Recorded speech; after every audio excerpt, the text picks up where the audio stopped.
راولپنڈی سے خبر شامل کرتے ہیں۔ اس وقت ہمارے نمائندے نصرت شاہین کی رپورٹ کے مطابق پیر بدائی پولیس کی موثر کارروائی، لیڈی منشیات فروش سمیت 3 منشیات فروش گرفتار، 4 کلو سے زائد چرس برآمد، مقدمہ درج۔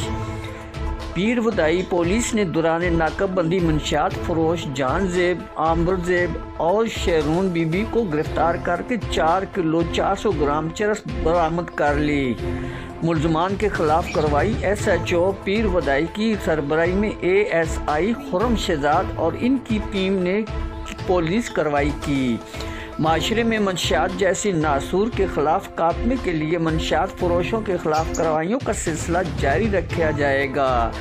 S H O Rawalpindi Ziauddin Ahmed اور سی پی او محمد احسن یونس کی طرف سے پریس کانفرنس کرتے ہوئے اپنے خیالات کا اظہار کیا۔